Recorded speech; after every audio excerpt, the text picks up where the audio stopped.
Hello, hello. We are live. BPL B stream. It is Friday night, so you know what that means. BPL 8 is here. We've got Caladrius versus Echo Knights. We've got the Jaser duo, Jason Laser back at it again. It's been a while. I believe this is upper bracket, right, Laser? So no, this is lower round 2. This is winner go home for both of these teams. Hidden King is upper bracket in B League. Yes. Yes, this match we have on our A stream is the upper bracket finals of B League, but we are casting the lower bracket round 2, which you can see the A stream match is the upper bracket, but we are focused on the elimination game today. It's winner go home for both of these teams, so pretty high stakes. Absolutely, and I think this is obviously the first time these teams have played each other in a best of 5 so far. Caladrius still been missing a couple of players in particular. I think Seymour, who's one of their backfills, and Echo Knights also going to be missing Lobster by the looks of it, who many argue has been a complete MVP. As we can see, both of them falling down pretty handedly to Siren Song, and Echo Knights falling down to Laser himself, and then Laser again. But did you knock Echo Knights down? Who did you ring for? Ended up knocking down as well? I rang a match. I rang 2 maps for Zerial, who Echo Knights defeated in round 1. Yes, that was it. Yeah. And then I actually rang in another game as well, but I forget. But yeah, as I said, it's winner go home, and then the winners play the winners of Odin versus Black Crown. So you could be playing the winners of this game as well, Laser. So I'm pretty invested in this. It's getting your notepad ready. Maybe not my notepad, but I'm definitely going to be paying close attention, potentially watching back the VOD if we have time this week, all that stuff. But yeah, talking about a little bit of the matchups and how these teams have performed during the season. Yep. The Caladrius had a pretty middling season, finished 3-2 in groups, +2 map differential. Echo Knights just below them at 2-3. The last time that they played, Echo Knights did take the 2-0 victory over... Caladrius took the 2-0 victory over Echo Knights. Yes. And they have not played again since that group stage match.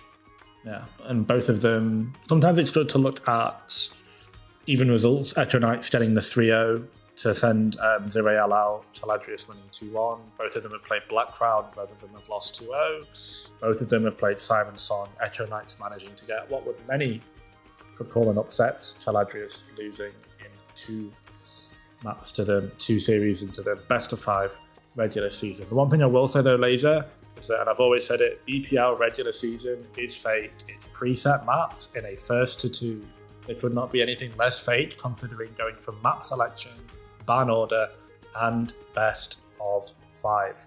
Now, I need clarification because I forget every time.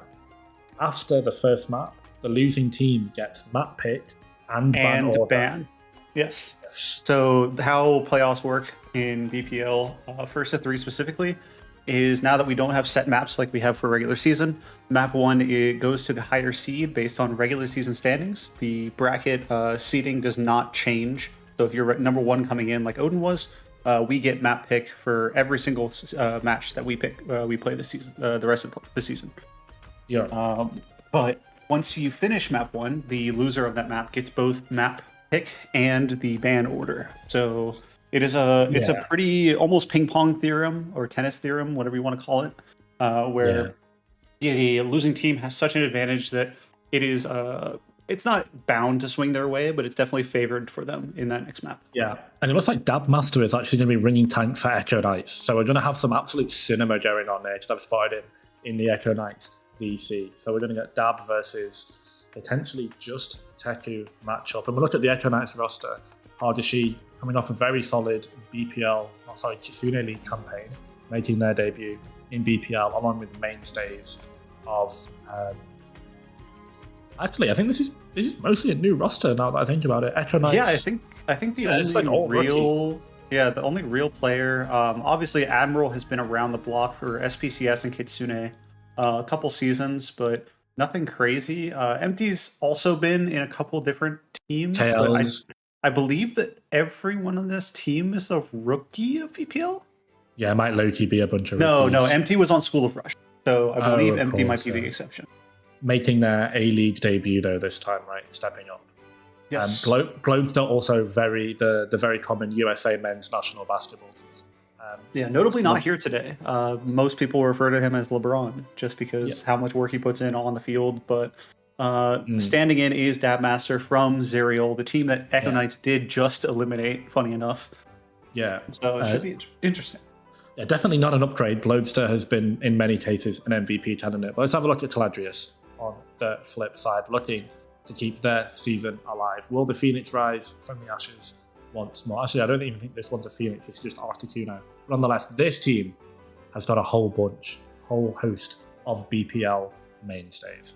Yeah, and notably, Hudson is no longer on this roster, had to step out due to some IRL commitments, I believe, with an internship. And in his place is Seymour, Doc, the Legend of Zelda Ocarina of Time, Cowboy, aka Hammerdown XD.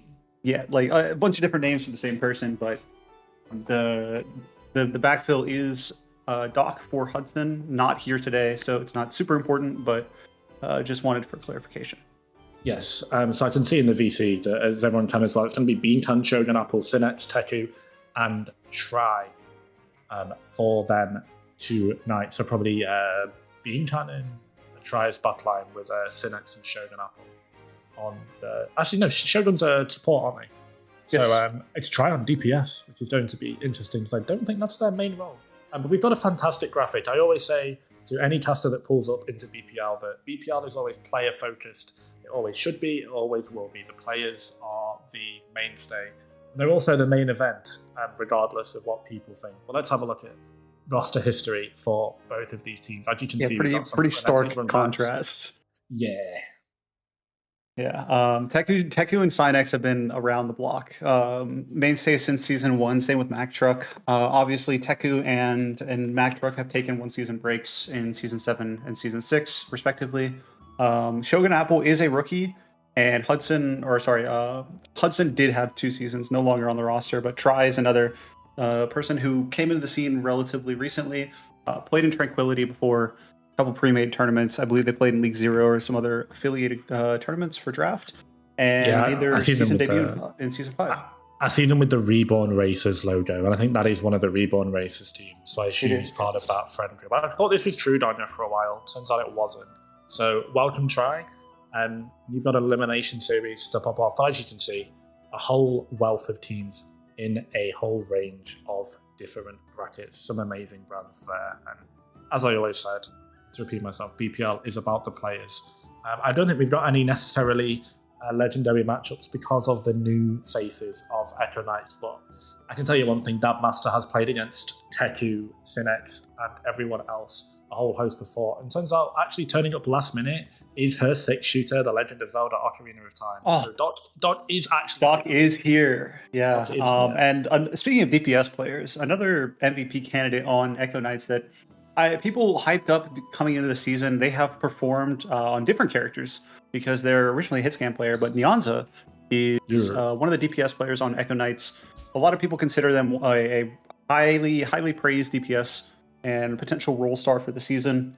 Playmaker on pretty much any character they want to play, whether that's Shion with that Sojourn, Cass, pretty much anything they've played this season, they've made a good impact. So that's another name to watch out for. We definitely have had the Hitstand player getting a bit bored of Hitstand Arc.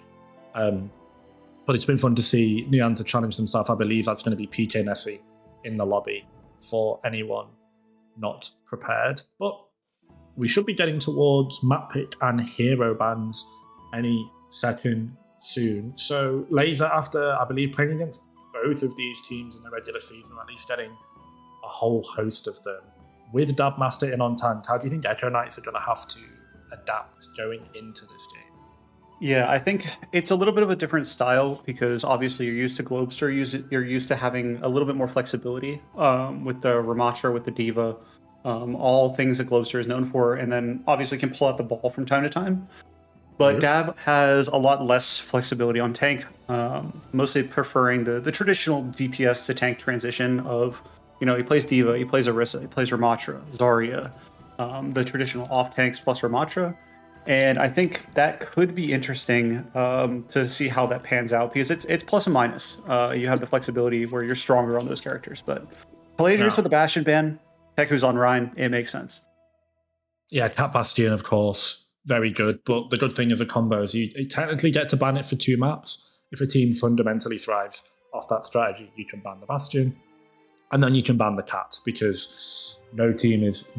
A team may still play Cat, but I think it's a lot easier to deal with without that Cat Bastion combo, particularly the Bastion by itself. I don't think it can really thrive in an environment without the Cat, and particularly with Freya and Sojourn and Eva and a lot of stuff being in the game. The Juno ban is not one I think I've seen too much. Yeah. It's not one I've seen too much this season.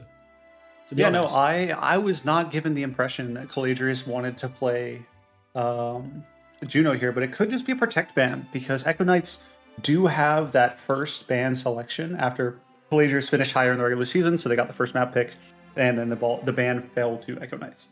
Yeah, one thing that me and Laser have talked about extensively off-stream in VCs is the concept of understanding it's a 5-map series. Don't waste your bans early. If you're going to be going to Escort and they have a Widowmaker player, that's the ban. Even if you're down 0-2 and Escort is map 4, you have to play to win the series.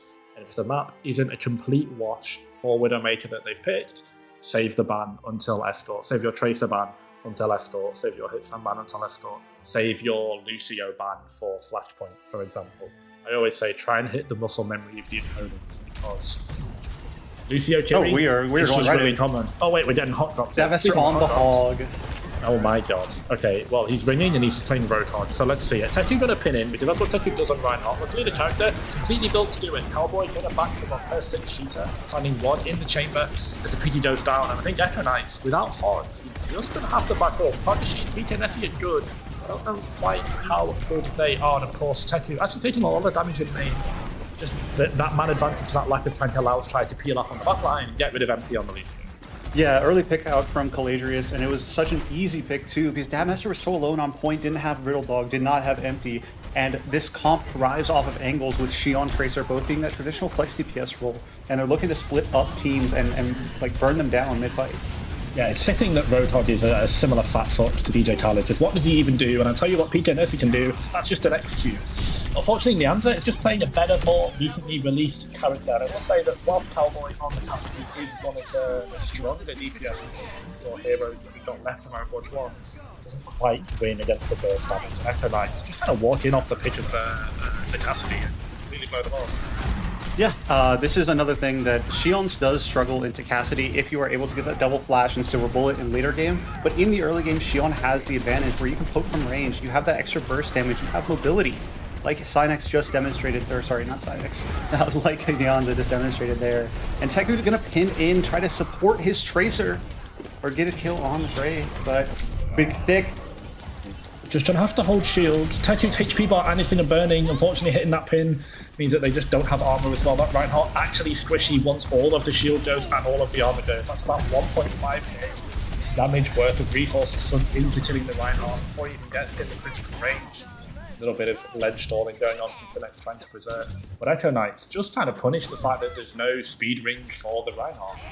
Yeah, and something to keep an eye out for this fight, because Tri is on that cat, they do have catnap available, and this is one of the best maps for it. All 3 subpoints on Li Jiang, you're able to catnap off the map. And looking for the fly noon. Oh no, it's bugged out! Oh, it's a ping issue as well. Doc is on EU, of course, being from the UK.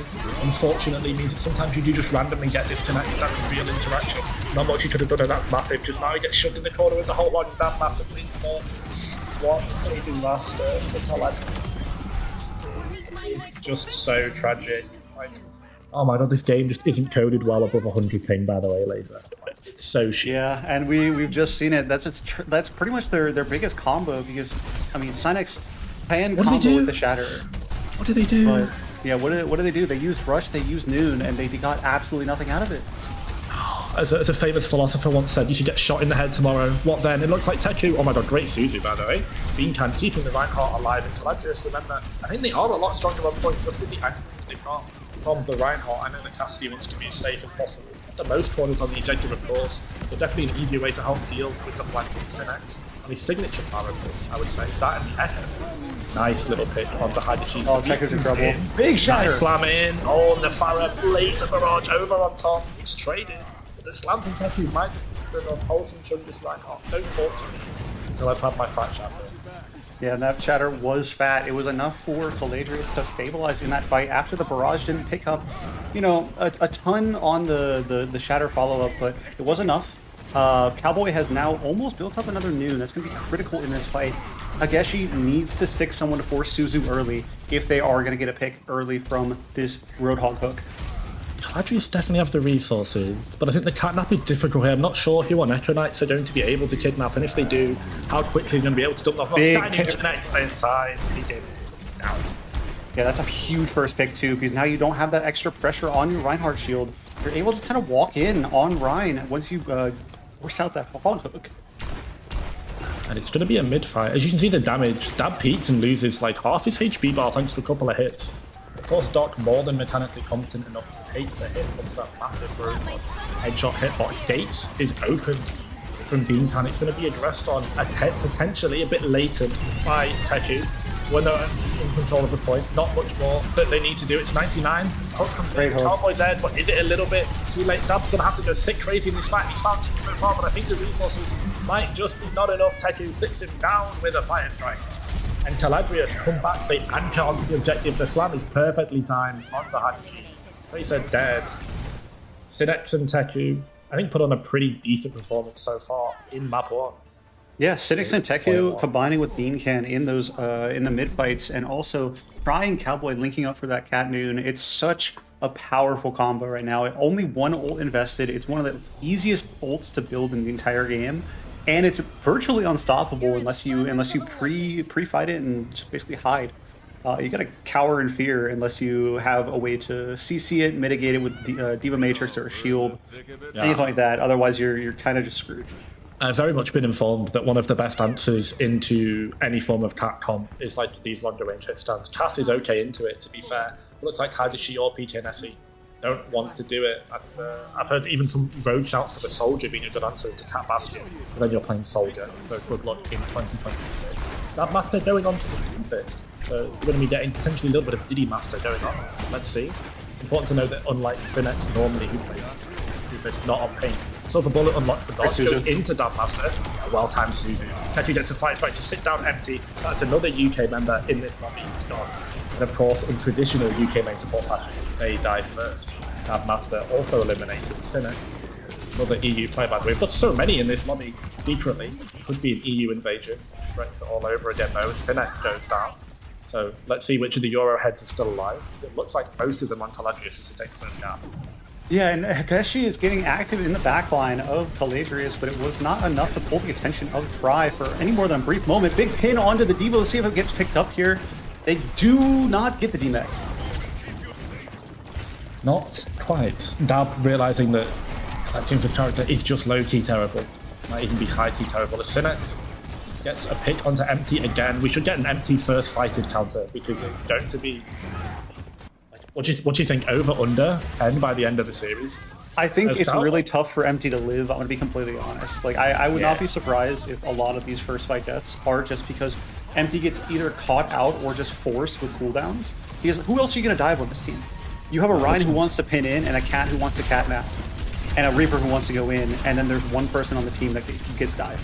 Or he's trying to fight the off angle with Hadi. I guess just try and fight anything, but the Cassidy with both those perks makes the character so good.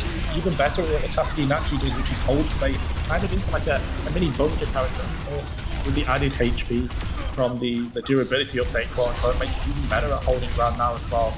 Kind of Cowboy are run over. The back piece just not really able to deal with the ultimate brawl. And Stab gets a lot of great DM usage through Teku then to deny the heals from his backline. Neko Knights. Get the point, but at 70% Caladrius won't be too upset with that. Yeah, and I mean, look at the ults on both of these teams so far. You have Dab and Empty as the only real ults on the side of Echo Knights versus Caladrius, who have that Noon, the Cat Noon. They have an uncontested Shatter because Echo Knights are not on a shield character. So they have pretty much a free fight win if they choose to take it. Let's see. I'm curious to see how they execute on this because they're just going raw with the Noon. They're not even trying to Cat Noon. Never go in raw, kids. Actually, never go in raw adults. Never mind. Nonetheless, Dab Master going way too deep. That is not something I want to be repeating. Oh, Shatter comes in, and it's just whiffed. Echo Knights, as you said, it's a free Shatter, but it's into like Lucio, Kiri, two flankers in the Diva. Like, who are you Shatter? Realistically, even if it's mid-fight, Echo Knights just swarm the Reinhardt Shatter and a high noon in a fight loss, not looking good for the Caladrius econ. No, that was an absolute tragedy if you're Echo Knights there. Empty only used B and you use your only 2 offensive ults. You're 50 to your closest. Dab has remech available. I guess she's looking for a pulse in the pre-fight. This is not looking great for Caladrius. They have to pull off something, not a miracle, but definitely something miraculous. Caladrius definitely rushing the fight. That's a huge pin onto the D.Va potentially. It might just force out Bomb at least, but Teku's shield actually does allow him to manage to Empty. shield off Where are the we going? And there we go. Okay, MT might have been drunk driving a bit there, but Teku almost lost his whole shield pre-fight and then stapled it back right here. Oh, big stick. Wait, Adishi, Kitsune League. Is it the Ledux Grand Finals? Are we seeing it? Got the 225 HP rapidly expiring. Thanks to that major perk. Basically never needs to reload as well. Worst lamp. The spree comes in, does it find one? It finds 2. Dabmaster follows up. Great engage from Echo Knights to push them back in at 93. Caladrius have got a wealth of ultimates, but Echo Knights survive. They hang on for now. Yeah, but look at what they use to do it. They have absolutely nothing. Empty is the closest at 55 to B, and Caladrius have 4 ultimates and Teku's Shatter coming soon. This isn't full disaster yet for Caladrius, but it's definitely doom impending. What is this cat thinking? I'm going to put all eyes on the jetpack cat, because if you can get a high value cat map, even if you want for one yourself, might even be worse. Big pin from Teku again. Does so much damage that right not character. Just took out Riddle Dodge in the back as well somehow. Teku's still deep there, drops the Shatter. I think just a crit onto the mech, and now without any D.Va, it's a huge loss, and it's not even just 1 out of 5, it's the most important 1 of 5. It's your Echo Knights, and they've fallen apart on this B contest. Try coming over onto Felicia. Cynics might have his ult, might not even need it. Could potentially chop the cat in half. Bang, there you go. Riddle dodge. You've seen that cat, the gif of that cat that like jumps off a building, it falls like 99 floors and dies. That was that jetpack cat there in that final fight. Caladrius take a surprising-ish 2-0 on Lijiang Tower, but to be fair, it is Reinhardt on Lijiang Tower. Yeah, this is one of Ryan's best maps, in my opinion. Yeah, for sure. I'm not a Ryan player. I don't really know what the tier list looks like, but this has to be up there. 2 of the 3 points are pretty favorable for him, and the third map is definitely playable. Caladrius, even for not having first ban, they did ban Bastion, which is one of the best bans that they can do in this series. Obviously, disabling the Cat Bastion. Bastion really good into Reinhardt, but I'm not really sure that either Doc or Cynics wants to play Bastion. I think Cynics could definitely pull it out. Whether they want to play it is a different question, because we saw how much value they were able to get on this Pharah Cassidy combo, to be honest. And Cynics, of course, the way more flexible one. Echo Knights could be going for a Cassidy ban. It is no secret that Doc is very much a Cassidy player. And after that, they play. Yeah. Give me a minute. Hang on. Oh. Nope. No. The joke is they just play Cassidy. Oh, okay. Yeah, pretty much. Yeah. You know, I think Doc also has a sneaky good like Ashe, sneaky Hanzo in the back pocket. So if they save their cast ban for a later map, they might be able to catch him out on. Next up is like what, hybrid? Yeah, it's important to know actually that Mac Truck has just turned up. So if they ban Cassidy, they might just be able to put Mac Truck in as well.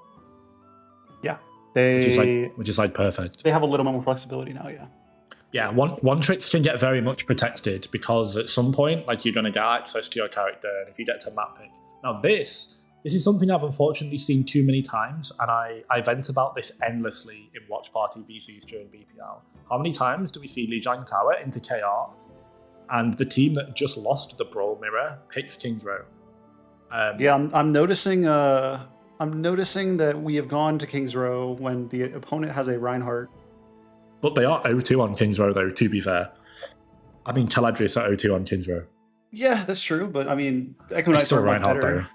Yeah, exactly. They're 1-2-1. Is that 1 draw to... Yeah, I believe it's 1 draw. Yeah, I think I might have casted the draw, actually. And Echo Knights ripped the Reinhardt ban. That might be why they're 0-2. Go to King's Row, ban Reinhardt. Yeah, I could see that. I think that this is not... I don't know. I feel like there was a better way to do this, where you could force Teku onto something he's not comfortable on, by going like Numbani. You have like Dab Master. Numbani. Yeah, you have Dab Yeah. for Diva. You have a Yeah. Xion player. You have a Tracer player. I don't really understand the forcing Ryan or forcing KR early and then banning Ryan when you could save that for a flashpoint or a push. It's literally the point I was going to make. Flashpoint is like the Reinhardt mode. I guess there's no guarantee that you get the Reinhardt ban there because of map wins, map losses potentially. But I would say that out of all the maps that Reinhardt is banned on, Teku would probably most likely rather play King's Row, because I'm sure they can play Orisa, I'm sure they can potentially play Sigma, something else. And as much as a Reinhardt player that Teku definitely is, they're going to have their Reinhardt be banned on King's Row before. It's going to be practice. And also, like, this is a map where it's still very front to back. So even if the instruments are, even if the apparatus, the instruments are different, the music still fundamentally sounds the same. Same genre, different style, and we have some support substitutions coming in. Lazaru is coming in for Empty, and Shogun Apple is coming in for Try. So both main supports getting subbed out for their respective counterparts, and the rest of the roster seem to be staying the same. Yeah, and I know Lazaru isn't just a Lucio player as well, so it gives him a little bit of flexibility. Empty very much favouring that funny Reddit frog. And Echo Knights, though, I still think they've got a great opportunity to come back into the series. I don't agree with the King's Row pick personally, but I'm sure they're going to have it practiced. I'm sure they're going to be more confident going in without a Reinhardt ban. I will say, though, pretty early, I think it's kind of fair that if Echo Knights do end up dropping this map, I mean, obviously they're going to be on match points, so they're going to have to reverse sweep. I think that's going to be like a 95% impossible reverse sweep, as mainstream, to surprise of absolutely no one, Hidden King take the first map against Kern's Mango Nectar. Hidden King looking very strong this season, with the power, of course, an Eldritch God summoned by the Maelstroms in the Cursed Apple. A little bit unfair when you've got the power of an all-knowing, all-powerful patron on your side. Yeah, it's a pretty broken coach, if you ask me. For agree. those people who are not in the know on the stream, that is Deadlock lore. I did not know this until recently. I do not play Deadlock, but yeah, the lore of Deadlock is low-key like really cool. It's just you fight to summon a god, and the actual existence of the game that you play is a ritual in which case you're trying to kill one Eldritch patron god to summon another, who will then grant wishes to the people on your team. So the lore is quite cool from that game. Also happens in New York. Would never happen in Mam Dardy's New York, though. He would see to that. All right. So we have justification for the Rhine ban in Teku's mind. Ooh. I don't know if we can pull up that image on stream, but he did he did say in his Twitch chat, they saw me shatter that pillar and didn't want the smoke. I get it. Pillar one, pillar down, you know? And dude, that pillar got destroyed. I don't quite think I can use the ex-pro player call out for that pillar around the Zhang Tower control center. Otherwise, the admins might get mad at me. But it's phallic looking, so I'm sure you can figure it out for yourselves, guys. Caladrius on the attack first. Attacker's advantage, I guess. True. But it realistically doesn't really matter. It does give them the flexibility to change comps, which is kind of important when you're first scouting something like a map where you have an important hero banned on your side. They just ban the mate in response. Likely angling for Orisa then, I imagine. Teku's not really comfortable on a ton of heroes. Orisa is like the closest in terms of brawl style to Ryan. Yeah, Mayban is good as well. Just a very annoying character to deal with on King's Row. Echo Knights do have access to a potential Symmetra, assuming that Teku is going to play the Orisa. Feels like the most natural slide step if the Reinhardt is banned, but they took a while for that pick. They're definitely considering the options. And I guess the whole thing with this like one pick and one ban, it feels like the losing team almost get too much for losing the map and the winning team don't get anything in terms of like. I mean, that's what we talked about earlier. It's tennis theorem. It is tennis theorem. Yeah, tennis theory is I mean, it's present everywhere. Like, this is the standard for OWCS, for collegiate. Yeah. For pretty much every league. It's just... I think with the map pools being diverse enough. Hey, something that we did not get told in chat. Heku's not in this map. Oh. Synex is on tank. They have put Max Truck in on Pharah. Of course. Mac Truck is in, which means they have all 3 of their DPS, so Synex can come in and play tank. Yes. That's, and it gives them a little bit more flexibility to flex over to that hazard, which is why they picked that Mayban. That's so good for Caladrius as well. Yeah, May I've heard is pretty good, can freeze him way quicker than I actually thought. I've not played with a deep freeze perk for a while. I didn't realize that they buffed it. Of course, been out the game, but that deep freeze perk is so quick once you get it. You can get mages very fast on some these days. Dab on the Sigma. Definitely a bit more of a beta if I think of him personally, but might be able to perform on the Flying Dutchman nonetheless. Shout out Joshin. What is he on the off? Trying to control this room. The hotel's so important on King's Road. We found the initial engage. Synex does not. This is in trouble. But this could be a big cleave. Shogun Apple actually dies behind him as Synex going on a little bit of a subplot. It's both penta traded, but I think it's only going to benefit Caladrius. His Doc is on the Hanzo of all things. Going for their Dragon Watch Season 3 impression. Find a random... I did mention this whenever we were talking about Catman earlier. He does have a sneaky good Hanzo. Is it sneaky good, or is it just that character promotes gambling and sometimes you find someone's head? Nah. I think Doc has the Hanzo gene, and we're about to witness. Yeah, it's definitely a dying gene. I think it's probably like a recessive allele for any science nerds in chat, because this character, I've barely seen any of it. And Doc is an old school DPS player as well, right? So they love that. The issue is the Hanzo, especially into what Echo Knights is playing, it struggles very heavily into the DPS comp and into Wu Yang. Yeah. So Hanzo is kind of tough to play when you want to poke everything, and they poke you back even harder. Yeah. I mean, you're just never really allowed to like stand still at any point. Dab's 1 HP. That's not good advice anyway. Oh, that's the shot that you were wanting. Cowboy finds the head of PKNFC, and it's Shimada Law all over again. Currently 1 over the older brother. Although she tries to trade back Backtrot again on her signature fire this time. Like just a streak of birds in the sky. It would only make sense if Kadishi rips the screen themselves, trying to save the fight. The slot is slowly being depleted by the side of Caladrius. They're going to have to run south for the winter, and I think the Echo Knights might have just gotten Claude and Co. onto the objective. And something that's kind of sneaky about these fights is how long they've been taking. Like, 2.5 minutes already bled off this block. This is the first ult for the Hazard. And he goes quick, doesn't quite find anything with the root, but it forces a lot of cooldowns, and that sometimes can be enough. This Hazard very much a little bit Genji as a character. Dab is getting really forced back by it. Macrot goes to the Mirage over the space traded. Oh my god, fat rock from Dab Master. The DPS mechanic coming to full display and to take down back as well. It might be too little too late. I think it's fair to say that Dab pretty much did as much as they could in this fight. Maybe saying team how lose in all chat. Yeah, I mean, it's tough when Caladrius had a couple good ultimates there. The downpour forced so many cooldowns out of Dab Master that he was forced to seed space. Big flux, potentially? This is a big flux. Yeah, Beancan just goes way too deep, trying to save. I just don't think it matters. Like, Caladrius have these like close respawns. Unless Dab is switching, I feel like this is a bit of a wasted ultimate. It does get them in at least. We know how bad the gate hold is on King's Row, right? So yeah, potentially, he's doing Roadhog. Is that better or worse? It's definitely worse. I think it's really tough to play anything but a shield tank into Zen, Kiri, Hanzo, Pharah, and then the Hazard just jumps your backline and you can't really do much. This might be the most hooked pig of all time, but luckily Hadishi is unfortunately caught roaming the wrong streets. It's not the unjunction. Synex, yeah, can just jump out if you get hooked, right? Like in terms of hook targets, 1 to 5, 5 being the least valuable.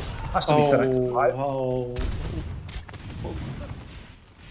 That was a very ill-advised blade, even in the best of circumstances. Did not do well. That being said, 2 ultimates invested for this. They were going to pick up Lazaru, but the downpour didn't catch anyone. Yeah, what do you do at what cost? I guess you have the damage reduction so you're able to dive out. Synex yet again, feels like even with Kiwi's end, they're going so deep, and they're getting away with it, because the rest of this Echo Knights comp, just unbelievably squishy. Not the most mobile, particularly after a cooldown or two has been burnt. Caladrius has done a great job of just extending these team fights, allowing Synex to play the game almost a bit like a DPS rather than a tank. Yeah, and Echo Knights, they just paid for their hubris on the Genji, because Jason learned a while ago about the naked blade and it being a naked drying over in 5 seconds. I will not repeat it. Again, I will get banned live on stream, but nonetheless, Echo Knights punished for their hubris. That blade with just no setup, and they lose the whole map. I think. Yeah, no, that was. I mean, it's been a steady stream of just trickled ultimates, and like it's really not a great look considering that we have just used 4 different ultimates and got basically no value out of it because Caladrius just walk in and continue to walk out. They've been whipping up complete underperformance in a kettle, like actual underdeliverance of expectations. The smell was just completely bang average mediocre. Grab goes onto the Orisa now, an attempt to stabilize it. Shogun Apple, Great pick. the Zen flank. Yeah. I'm so addicted to Zen right clicks, by the way. This character, when you can actually play it, oh lord. This squad going on to Dampmaster is going to force him to retreat. That's an aggressive swing from Shogun. Looking to continue, does have the Transcendence, which turns out like doesn't really cover anything these days. 5 or 6 seconds is so short. When you think about some of the durations of these big Overwatch, particularly characters more recently, things like Synex continues to go in the backline. I think she has to all just to save it. They get dragged down by the rain from Synex. And the hazard just puts the mark all over it. It would make sense that Synex would be good on the hazard. Can I be completely honest, like kind of critical for a moment? Like no flame, but I'm not sure. I'm not sure if I saw a single ultimate from Echo Knights get a single kill that round. Like I feel like if you're gonna beat a team like Caladrius, a team with a lot of star power, we've seen Synex like perform in every season they've played in. Yeah. Cowboy is a great backfill, astounding on the hit scan. Shogun Apple, Bean Can, both extremely talented flexible players. These types of players, you're not gonna beat just throwing poo at the wall and seeing if it sticks. Yes, like there have been so many ultimates that have just gone to the wayside from Echo Knights this round, and I feel like if they just settled down, got over their nerves a little bit. I know you're in lower bracket. I know you have a ringer for a tank. You're not really used to playing without Globemaster. I just feel like settling down and figuring out what you want to do as a team, it takes first priority. If you're playing their game and trying to match what Caladrius is doing by going ult for ult, band for band, it's just not going to work. I think Doc shouting out the lyrics to "If you like pina coladas" and getting caught in the rain there in all chat. Yeah, let me listen along on Spotify. It's been nothing but smiles and sing songs for Caladrius so far. The Synex sub has been great on time. Of course, Reinhardt banned, so in we go on the hazard. I don't know. Synex has just kind of feel like he's been playing it almost like you would Genji, just running around trying to chop people down but out of position. I mean, what is hazard but Genji with 700 HP? That is true. You know, what are we except lambs to the slaughter for the billionaire ruling class?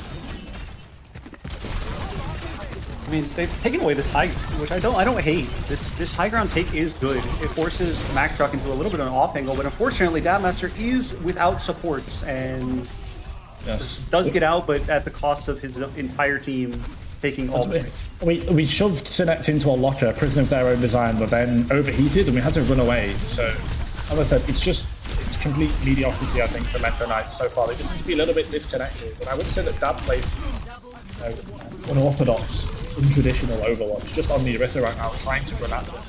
It's on Echo Knights to really try and find value. Not sure I like the idea of Orisa double flex DPS, but I was going to mention the exact same thing if you didn't. Glad that Hageshi has swapped over, but that is not the person that I was expecting to swap to a hit scan role. I'm going to be completely honest with you.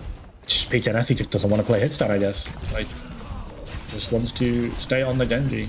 I mean, Genji is not a bad pick into what Caladrius is playing. Like, 3 of the 5 characters there are vulnerable to dives. It's just picking out which ones you want to go on and then not dying to everyone else. It is Cat Bastion time, however.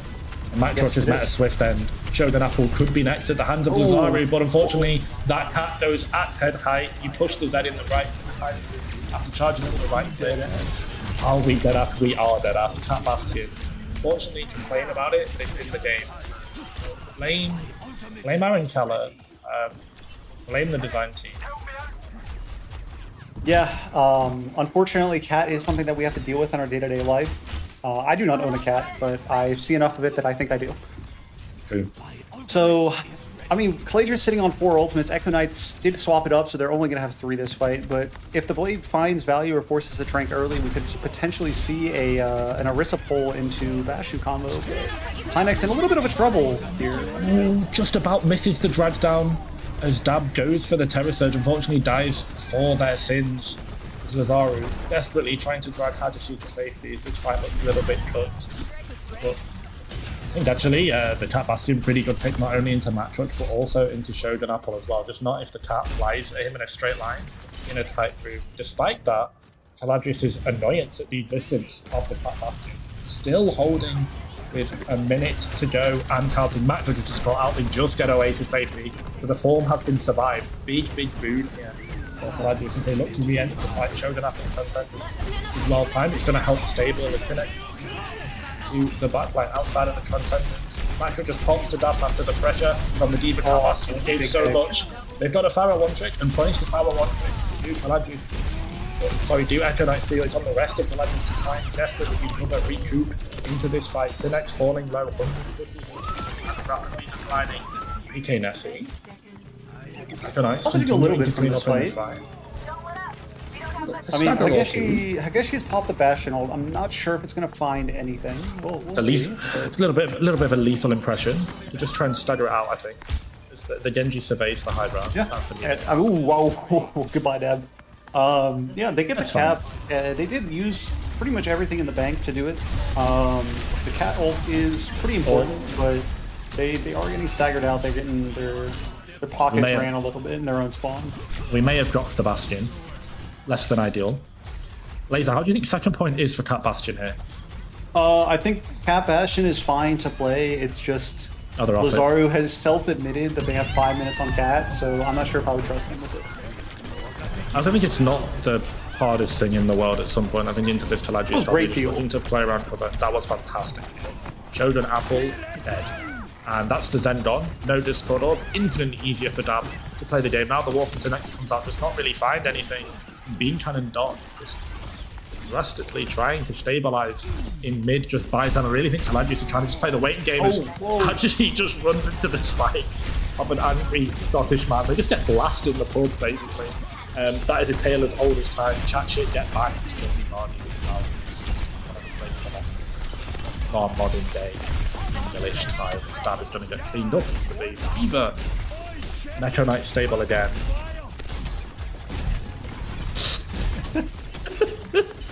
Why can't we be friends? Why can't we be friends?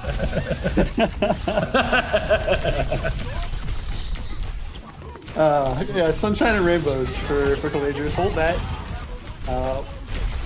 Tynex finds 2 in the mid fight. Gonna find a 3rd if Hazard is a character. That's the funny thing. Doc is having a great time singing along, but the rest of his team, Loki getting clapped, but the rest of I don't know, getting clapped. He's vibing. Yeah. Synex is just putting up like an MVP level performance on Hazard. I know Zen is not like the main support that you want to play into a Hazard, but it was Cat earlier and it didn't matter. As I said, sometimes the lack of experience can be more important than the actual character itself. That bomb gets actually staggered by the rain. Did not realize that was an interaction. Dabmaster, it's a bit onto Beancam, but it's all red on the left side of the kill feed immediately following it. Caladrius now up 4-2 in this fight, and Riddle Dog and Lazaru just have to run for the heavens. Echo Knights, they just haven't had an answer to this chokehold from Caladrius since the point unlocked. Yeah, I mean, it's kind of hard to answer this. Alloy finds another pick on the Lazaru. Hanzo Magic, Orlando Magic. Okay, bye, Matrox. Yeah, I'm really not sure what to say. Because like, we're just cleaning up the fight now because Hazard is a character, but yes. I mean, Caladrius finds a pretty convincing win on King's Row. I still don't think Echo Knights has an answer for this. Like, this Hazard comp with Synex is just doing everything, and Echo Knights can't trade backline fast enough.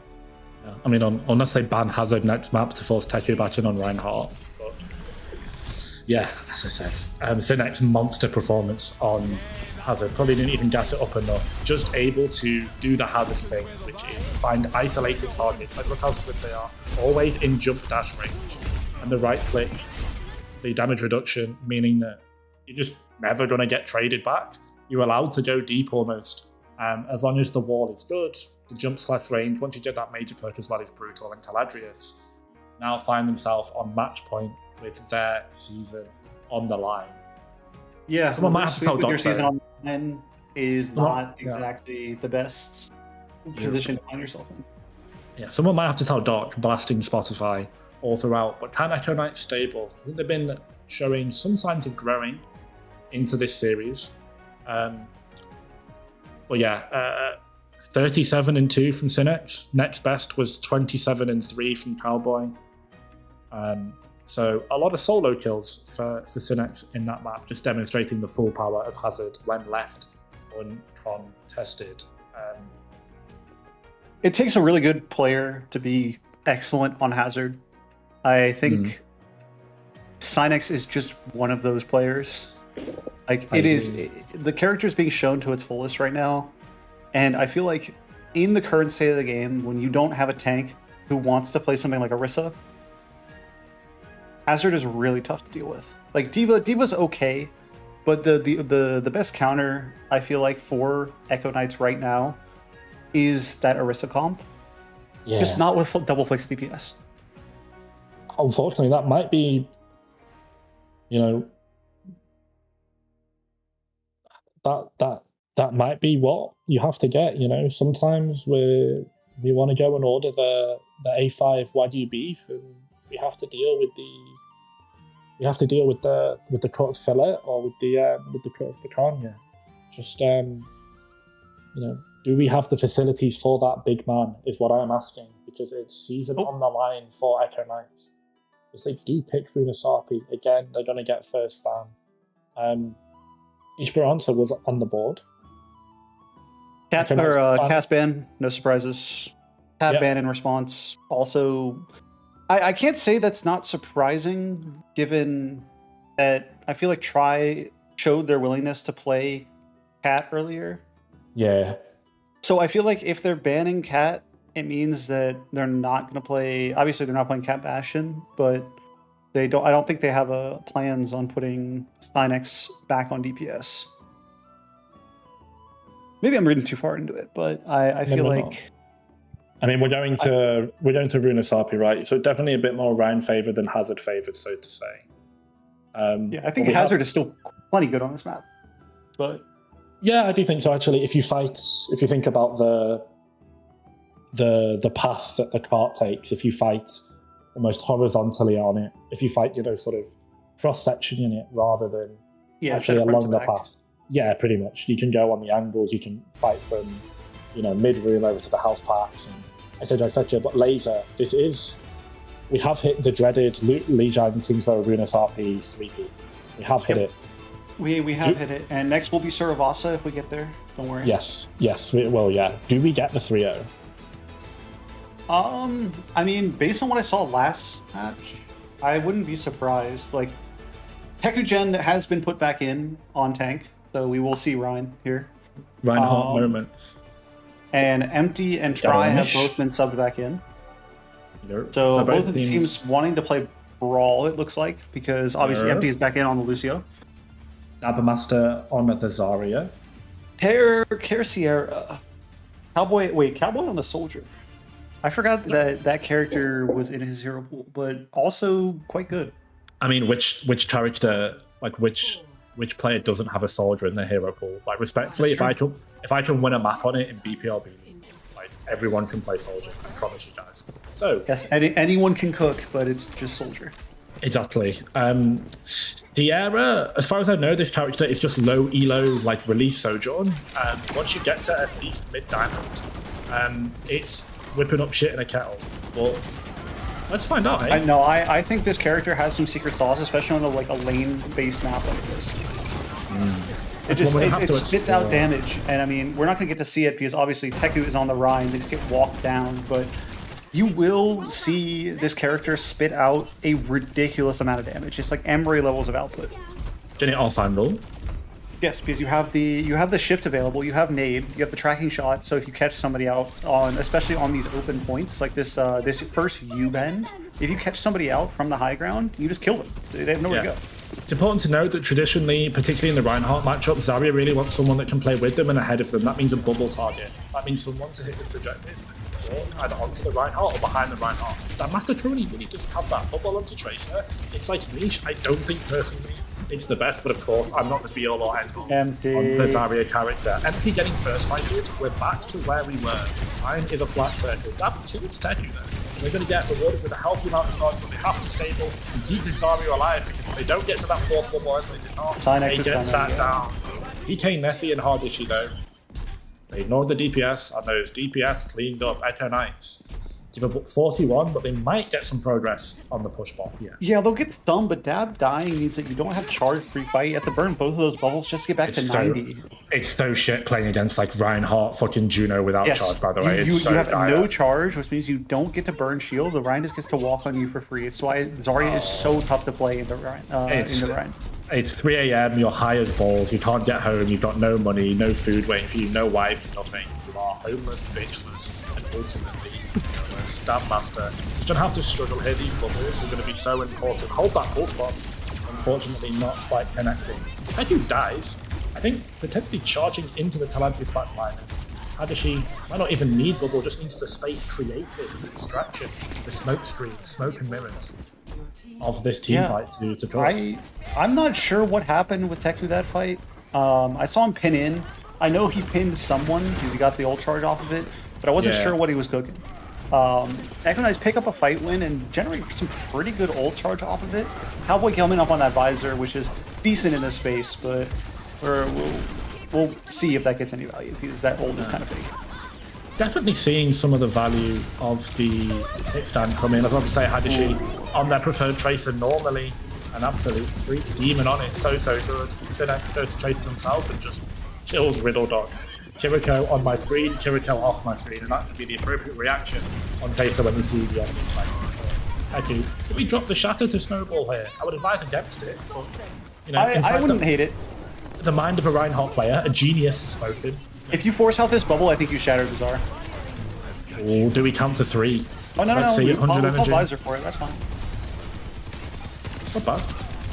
Hello, spectator bug that's been there since Overwatch 1. The random things appearing on the visor screen. I love it. Yeah, Echo Knight's not in a bad spot still. They do have the grab and pulse combo. Teku's gonna get caught out. There's no way he lives this. I refuse to believe it. What if he shatters it? Oh my god, they put the sanctuary on him. Oh, we shattered that Master's Trump. It doesn't matter because our ego is just too big. Our aura is just too much. Teku gets every resource in the game to keep them alive. Unfortunately, they tried to kill the Reinhardt, and you know, Echo Knights just get punished. It's just not allowed.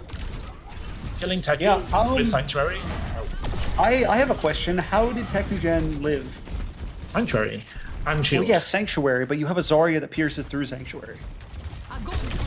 Did not pierce through Shield big rush, investing everything into this fight just to stop the bot from getting any further, stem the bleeding a little bit. You used Pulse last fight, so you had to invest the rush, unfortunately. I don't know. I feel like Echo Knights, they're in a decent spot. They just need to make up this next fight. If they win this next neutral, they're in a really good spot. I do think Echo Knight's ultimates come up way slower and are way more impactful compared to Caladrius's. So the fact they have to overlay both Kiri and Grav into the same fight, I always say, when you EMP on Sombra, you should expect to leave the fight immediately afterwards. Yeah, if you don't kill in that time.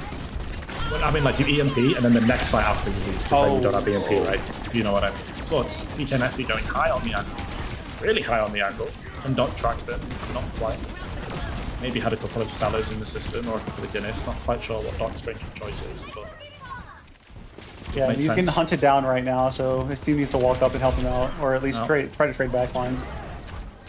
Unfortunately, the soldier was a bit too alone on that mission. The lone wolf dies when the pack hunts instead. Shogun Apple's Juno attempts to try and swing it backwards for the trade of Doc, but it's all blue on the left side of the kill feed. Teku Gen falling as well. Dab got traded again. He has no charge. It's really bad. But the rest of Echo Knights are alive, and with 4 minutes, we always say that push starts at 2.5 minutes. And considering it's like, what, a 30-meter deficit, I think Echo Knights yeah, this is still anyone's map. Like, push is one of those modes where you can make up a lot of time, like, very quickly, if you just win every other fight and then win one every once in a while after winning that.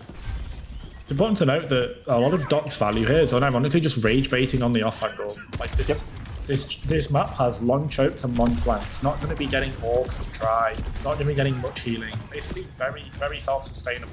Almost like a Sombra in that way that you never need to do it because they're going to be playing between health packs.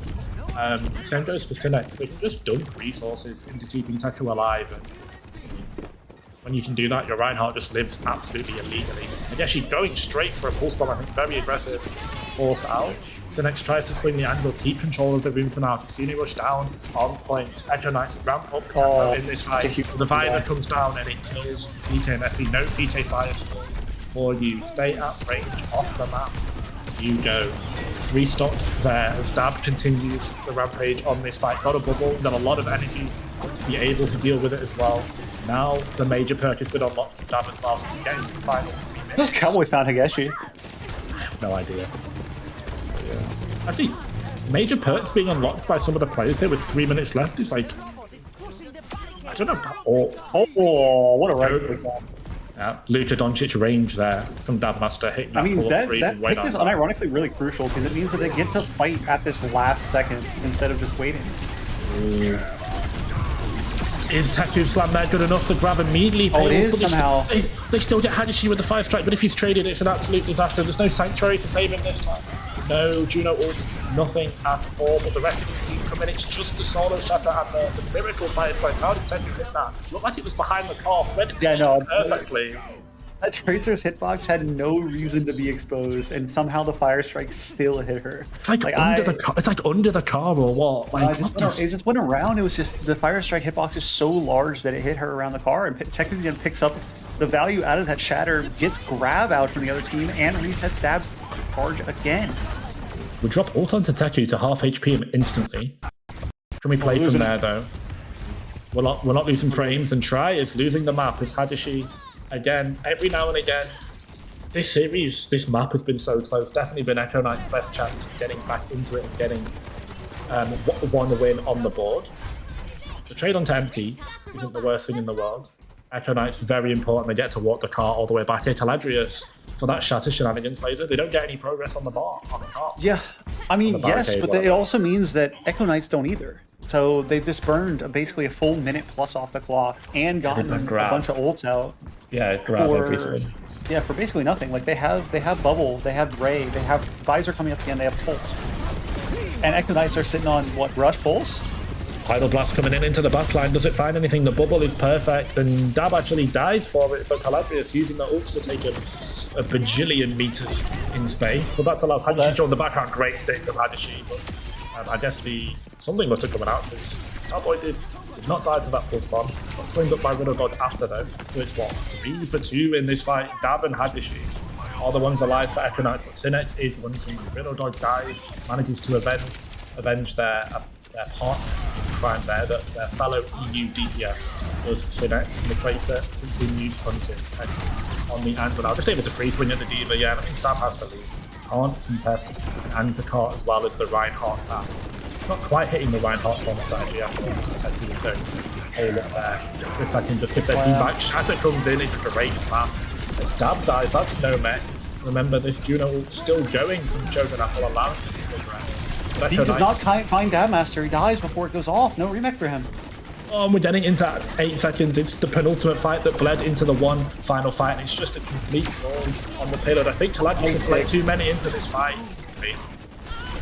Coming in, there's PK Messi. As you said there, the Sierra damage is definitely there. Oh my god, this cart is like really close to expiring, by the way. Caladrius might just win this off a C9. I'm not quite going to try and force it into reality. Another great stick from Nessie. Great right click. And once the projectile hits, then the auto aim does the job itself. Maybe I should pick this time because I'm really much of an aimer. But Echo Knights, they stay alive. They stay alive. Not really with ultimates, but they stay alive. Dab not even in mech. Yeah, Dab not being in mech is like the only saving grace for Caladrius here because they're gonna have like a pretty rushed touch. And he goes down early and no the base. Oh no, final touch! Oh no! I think he was the only one on court, and then Dot swung the high ground and basically one-tapped him unaware, and then that instantly depleted the overtime wick and it burned. And that's going to be the 3-0 from Caladrius. Oh, that's a disaster. If we can get an action replay on how that one ended, I would love to see it, because I assume it's empty that's on court. Doc appears on some kind of angle, right-clicks him with the helix, and then just basically taps him, because once empty died, the map ended in like 0.5 seconds. So he must have been on court. Does that overtime wick, as you saw, it completely vanished. It got Thanos snapped. And so did Echo Knight's season. Caladrius, in a crazy last map, laser. Absolutely. Yeah, that was a great map. It went back and forth the entire time, and like that one fight just decided the entire map. And then the fight just never happened. Good lord, bro. And the funny thing is, if you look at the stats as well, you would not be able to guess that it was Caladrius that won that map, because the majority of the kills, massively in the favour of Hadashi, Nessie, and Dabmaster. I think the Echo Knights DPS really did as best they could, unfortunately. Overwatch is an objective game, and the objective is to get more meters on the barricade of the opposing team, and the team with the most meters once the overtime wick burned was Caladrius. It's unfortunately leading under 3 minutes theory, I fear, for this map. Caladrius had the lead, and they probably only won about 35% of fights in the final 3 minutes, but that's all they needed. Yep, they got that early lead and just kind of chilled, because even if you lose one fight and you're up 50 plus meters, you get butt scratched to stall them out a little bit longer and get the accelerated response. It's just almost impossible to take that back without winning 3 consecutive fights, which on push, when you have that defender's advantage on the high ground, is so difficult. Yeah, it's brutal. Just a quick check-in, by the way, from Hidden King versus Mango Nectar before we potentially crown our MVP and exit interviews. Map 2, Lucky goes 47-10 with 22k damage.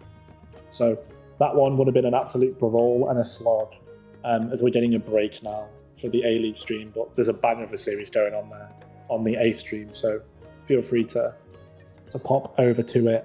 We might be getting exit interviews. We're going to be doing MVP crowning at least. So, Laser, who is it? It's Synex. No questions asked. Guy was a demon on the Tracer the entire series. Played pretty well on map 1 too. Obviously not as standout as map 2 or 3, but the Hazard on map 2 and then the Tracer on map 3 were enough for me to say. I always like to say you level it with expectations of the player. Coming in, I expected Synex to do well, but yeah, it's Synex. It is.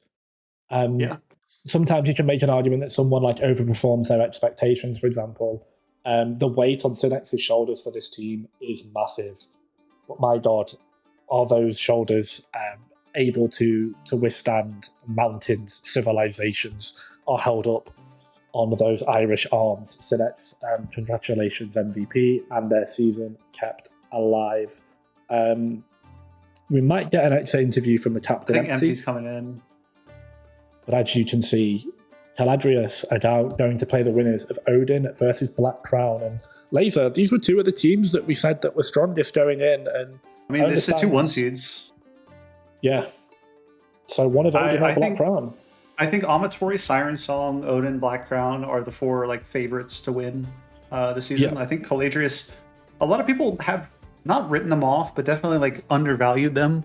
But Black Crown dropping early to Siren Song, who Siren Song realistically should not have been in play-ins. That is a very, very strong roster. I think they just got caught out a little bit, either by availability or maybe not caring as much during regular season, because like you mentioned, regular season kind of fake. It's completely fake. The one thing I will say, though, is that the upper bracket run into losing in grand finals is low-key a thing as well. So if there's any place to be, it's in the lower bracket. It is lower.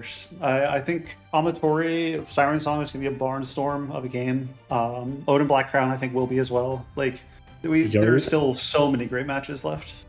Yeah, as we may be getting Admiral Kane and Empty for interviews. Of course, Admiral not able to play today. But hello, Admiral. Yeah, hello, Empty. What's good?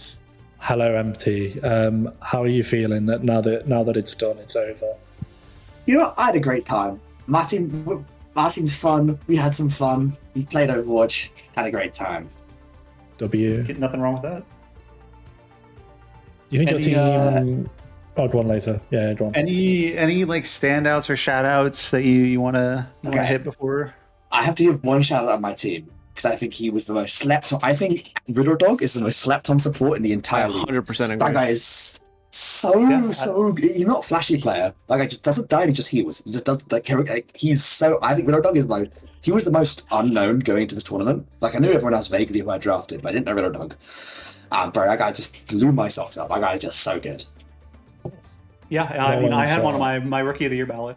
I think your team had a lot of very good rookies. I think, especially everyone's rookies. Well, there was one person, I believe, you were on Solar Rush, right? I'm the only non-rookie. I have 6 rookies on my team. I mean, there are a lot of people who have SPCS, KL, other community tournaments under their belt that you could potentially scout them from. But yeah, the Riddle Dog pool was quite good. Oh, I think so good, one of the best things you can have as a Kiriko is just, particularly considering flex support, is just Kiriko jail, and it has been since the character released. Sometimes you just need your Kiriko to do 10 key heals per turn, 40 damage, and have good Kitsune rushes, and don't get first picked every fight. Especially when you're getting first picked every fight, right, MT?